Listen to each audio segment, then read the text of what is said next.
ही न जाय जो कछु कहूँ तुम्हारी कृपा, मौत कछु न वसाय। अव्यक्त रूप में विराजमान है परमाराध्य संत सतगुरु महाराज के पावन जुगल चरणों में कोटि सा नमन। मंच पर विराजमान पूज्यपात माधव बाबा के श्री चरणों में कोटि सा नमन। पूज्यपात स्वामी दिव्यानंद बाबा के श्री चरणों में कोटि सा नमन। हमारे बबलाल बाबा, छोटे लाल बाबा, पारस बाबा, उपस्थित सत्संग प्रेमी महान भाव, माता एवं भक्तिमती बहनों, सबों का मेरा कोटि सा नमन। सब लोग श्रद्धा प्रेम के साथ जोरदार शब्दों में गुरु महाराज का जय जयकार करेंगे। सब लोग बोलेंगे श्री सद्गुरु महाराज की जय। जोर से श्री सद्गुरु महाराज की जय। श्री सद्गुरु महाराज की जय। रामचरितमानस उत्तरकांड में लिखा है, गिरिजा संत समागम समन लाभ कछुयान, बिनु हरि कृपा न होई सो गावहीं वेद पुराण। भगवान शिव कहते हैं कि हे पार्वती, संसार में जितने तरह का लाभ है, लेकिन सत्संग से बढ़कर के कोई लाभ नहीं है। लेकिन सत्संग सबको मिलता है, कहा नहीं। बिनु हरि कृपा न होई सो गावहीं वेद पुराण। जिसके ऊपर भगवान श्री हरि की कृपा करते हैं उसी को सत्संग मिलता है। आज हम लोगों के ऊपर, इस गांव वाले के ऊपर भगवान कृपा किए हैं तो आज सत्संग मिल रहा है। रामचरितमानस बालकांड में है, बिनु सत्संग विवेक न होई, राम कृपा बिनु सुलभ न सोई। आज हम आपको सत्संग प्राप्त है, ईश्वर की असीम कृपा है। उसी रामचरितमानस उत्तरकांड में लिखा है, सो कुल धन्य उमा सुनो, जगत पूज्य सुपुनीत, श्री रघुबीर परायण जे नर उपजी विनीत। कहा वो कुल धन्य है, संसार में पूजे जाने योग्य है। कौन कुल? लोग शादी विवाह में जाते हैं, बोलता है कुल खानदान देखना, नहीं, कैसा कुल की है। भगवान शिव भी कह रहे हैं पार्वती मैया को, हे पार्वती, वो कुल विशेष पवित्र हैं, संसार में पूजे जाने योग्य हैं, जिसके कुल में भगवान का परम भक्त का उत्पन्न होता है, जन्म होता है। वो कुल धन्य है, संसार में पूजे जाने योग्य हैं। तो आज जो इस गांव में देख रहे हैं, हमको छोड़ करके इधर जितने हैं सब इसी गांव के हैं। एक पुत्र को अगर मां जन्म दे, श्रीमद् भागवत महापुराण, हमारे हिंदू धर्म में वैदिक धर्म मानने वाले जानते हैं, 4 वेद है, ऋग्वेद, अथर्ववेद, सामवेद और आयुर्वेद। 6 शास्त्र, 18 पुराण। 18 पुराण में भागवत महापुराण सबसे श्रेष्ठ माना गया है। और भागवत महापुराण में प्रसंग है भक्त प्रहलाद का। भक्त प्रहलाद धर्मात्मा थे, भगवान का परम भक्त। उनके पिताजी 1 नंबर का दुष्ट हिरण्यकश्यपु, मां भक्तिन है। जब अपने बेटा को समझाया कि तुम भगवान का नाम मत लो, ईश्वर का नाम मत लो, मैं ही ईश्वर हूं, लेकिन सब बोलता था, भगवान मानते थे डर से, लेकिन बेटा ही विरोधी निकला। बेटा को मारने के लिए बहुत उपाय किया, भागवत पढ़ने वाले को पता है। जब हर तरह से वो बच करके निकल गए, तब अंतिम में उसको खंभे में बांधा, हाथ में तलवार लिया और कहा, आप बताओ तुम्हारा भगवान कहां है, क्योंकि मैं तुमको बांध दिया और कुछ क्षणों में तुम्हारा गला में काट दूंगा। अब बताओ तुम्हारा रक्षा करने के लिए वो भगवान ईश्वर कहाँ है? कहा पिताजी वो परमात्मा, वो ईश्वर हम में है। वो पिताजी तुम में भी वही भगवान है, और जिस खंभे में हमको बांधे हैं उस खंभे में भी मेरा भगवान है, और आपके हाथ में जो तलवार है ना, खड्ग है, उसमें भी वो भगवान है। कहा तो खंभे को मैं तोड़ देता हूं, तुम्हारा भगवान समाप्त हो जाएगा। और गुस्से में आकर के खंभा में लात से हमारा खंभा उलट गया। वो खंभा अभी भी है ना, सिकलीगढ़ धरहरा जो गए होंगे देखे होंगे, कहते हैं उसी से थोड़ा सा छेद है, किसी से नरसिंह भगवान प्रकट लिए थे। प्रबल प्रेम के पाले पड़कर प्रभु को नियम बदलते देखा, अपना मान टले तो टले पर भक्त का मानना टलते देखा। नरसिंह भगवान प्रकट लिए, हिरण्यकश्यपु को मार दिया। सबको पता है, बहुत सारे उनका वरदान था, दिन में नहीं मरेंगे, रात में नहीं मरेंगे, कोई अस्त्र शस्त्र से नहीं मरेंगे, कहानी जानते हैं आप लोग। जब मार दिया, भक्त प्रहलाद हाथ जोड़ करके विनती करते हैं, हे प्रभु आप तो मेरे पिताश्री को मार दिए, लेकिन मैं पुत्र होने के नाते मैं आपसे विनती करता हूं कि मेरे पिताजी को कम से कम सतगति दे दीजिए प्रभु। यह पुत्र का कर्तव्य है कि मेरे पिताजी को सतगति दे दीजिए प्रभु। नरसिंह भगवान जो है उनको गोदी में उठाया और सिर को सहलाते हुए क्या कहने लगे, बेटा तुम क्या सोचते हो, तुम्हारा पिताजी नरक जाएगा? कभी नहीं। क्यों नहीं जाएगा? तो तुम मेरा परम भक्त हो।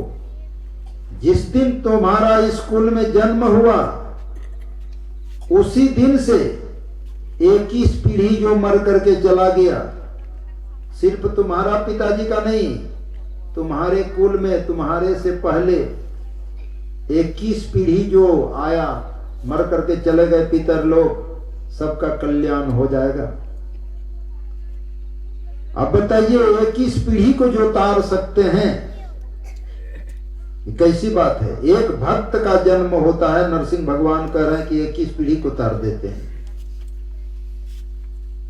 तो जिसके घर पर जिस मां के कोख से ऐसा महापुरुष जन्म ले,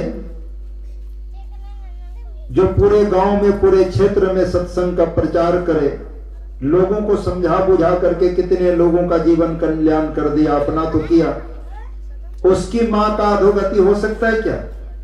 वो कभी नरक जा सकती है? उसका कुल खानदान का कोई नरक जाएगा? कभी नहीं। तो वही भगवान शिव कहते हैं, वो कुल धन्य है, संसार में पूजे जाने योग्य हैं, जिसके कुल में भगवान का भक्त का जन्म लेते हैं। तो आज पूज्य माधव बाबा भक्त हैं, उनके घर परिवार के लोग भी सत्संगी हैं, भक्त हैं, और प्रत्येक साल ये लोग सत्संग कराते हैं अपने माता श्री के पुण्यतिथि के शुभ अवसर पर। वो एक माध्यम है, उनके माध्यम से अगल बगल के लोगों को, क्षेत्र के लोगों को लाभ है।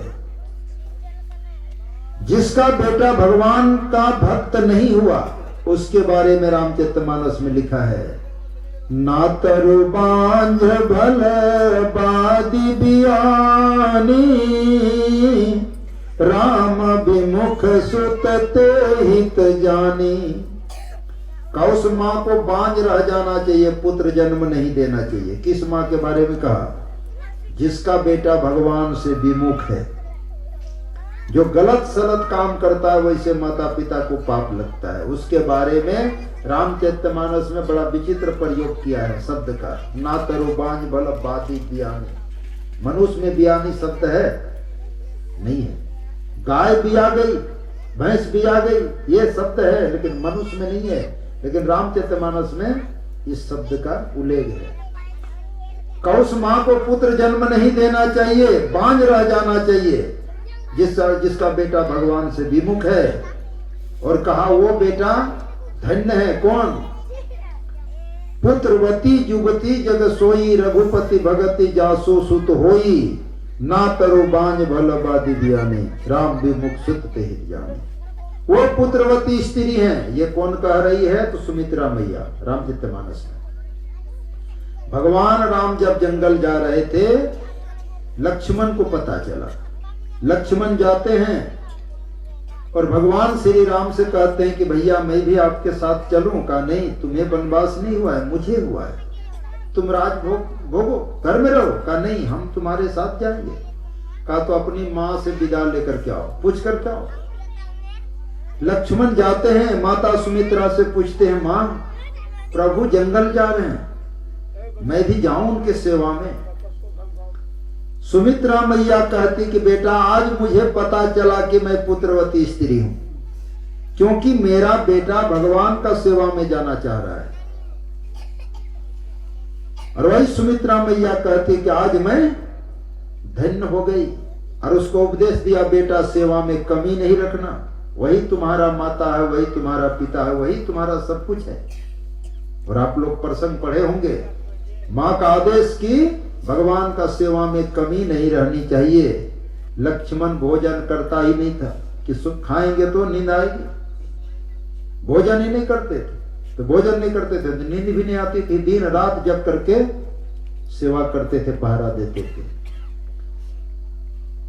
तो जिसका बेटा भगवान का भक्त है वो संसार में बहुत पुण्यवती नारी है, पुत्रवती स्त्री वो हैं।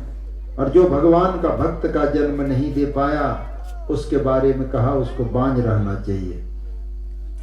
तो आपके घर पर भक्त आएंगे कैसे, इसके बारे में कल आप लोग बहादुरपुर में सुन चुके हैं बाबा से। सत्संग सुनिए, समझिए, ये सब ज्ञान हो जाएगा।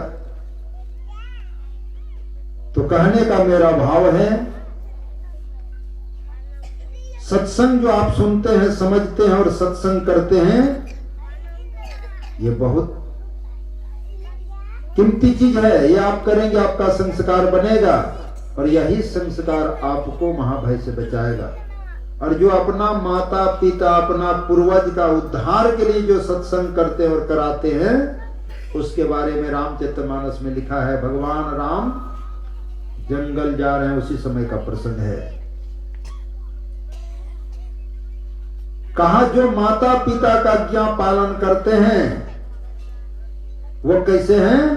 कहा सो सुत बड़ भागी, मातु पितु चरण अनुरागी। वो बेटा धन्य है जो माता पिता का आदेश का पालन करते हैं, माता पिता का सेवा करते हैं। कहा चार पदार्थ, चार चीज उसका मुट्ठी में है। नहीं कहता लोग हमारे मुट्ठी में बंद है, नहीं, का चार चीज उसके मुट्ठी में है। क्या क्या? अर्थ, धर्म, काम और मोक्ष। जो सिर्फ माता पिता का आज्ञा का पालन करते हैं, सेवा करते हैं, उसको चार चीज मिलेगा, अर्थ, धर्म, काम और मोक्ष। इसलिए माता पिता का सेवा करना है, माता पिता का आदेश का पालन करना है। अब बताइए तो माता पिता कितने उपकारी हैं हम आपका। एक जन्म में क्या 100 बार हम आप जन्म लेंगे, लेकिन माता पिता का ऋण को नहीं चुका सकते। वैसे माता पिता अगर बूढ़ा बूढ़ी हो जाए और उस समय अगर आप सेवा नहीं करते हैं तो पाप लगेगा, क्योंकि उसी के चलते आप इतना बड़ा आदमी बने हैं।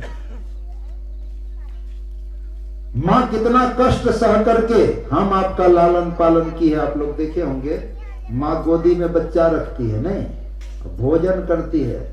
बच्चा अगर पेशाब कर दिया, साड़ी भीज गया, खाना में पड़ गया पेशाब, अब माँ क्या करेगी? उतने सा भोजन है, अब खाएगी कि फेंकेगी? पेशाब वाला भोजन को थोड़ा साइड करके बाकी भोजन खा लेती हो। अब बताइए, किसी का थाली में कोई पेशाब कर दे, कोई खाने वाले हैं? और माँ खा लेती है। हमारे मल मूत्र को वो साफ करती है, अपने कष्ट में सो करके बच्चे को रक्षा करती है। वैसे माता को अगर अंतिम अवस्था में सेवा नहीं करते हैं, क्या ये पाप नहीं लगेगा? पाप लगेगा। इसलिए प्रथम गुरु है माता पिता, रज बिरज का सोई दाता। और ये कभी नहीं सोचेंगे कि हम नहीं करते हैं तो मेरा बेटा पोता पुतहु मेरा सेवा करेगा, ये कभी सोच के नहीं रखिए। आप जैसा करते हैं, अभी भजन सुन रहे थे ना, जैसा करोगे वैसा नहीं, जैसा तुम कर्म करोगे वैसा फल परमात्मा देंगे। इसलिए जैसे आप करेंगे आपका बेटा पोता भी सीखेगा और आपको भी वैसे ही करेगा। इसलिए गलती किए बिना रहा नहीं जाता है, तो बच्चे से छुप करके गलती करे नहीं, बच्चा के सामने नहीं। अब आप अपने सास ससुर को माता पिता को भोजन नहीं देंगे, आपका बेटा पोता नहीं सीखेगा, वो सीखेगा। एक बूढ़े बाबा थे, बहुत संपत्ति वाले, बहुत धन कमाया, कई जगह जमीन खरीद करके घर बना दिया। जब बुढ़ापा आ गया, बुढ़ापा तो सबको आना है, बुढ़ापा के बारे में बड़ा विचित्र संतों ने लिखा है, कान न बहिरा नयन नहीं सूझे दांत भयो बेकाम। बड़ा जर्जर अवस्था हो जाता है। जब बूढ़े हो गए तो गुहाल घर में उसको डेरा दिया, रोग हो गया शरीर में। मट्टी का बर्तन ला दिया भोजन खाने के लिए, मट्टी का चुक्का ला दिया पानी पीने के लिए। बेचारा उसी में खा रहा है, वहीं गुहाल घर में खटिया में है।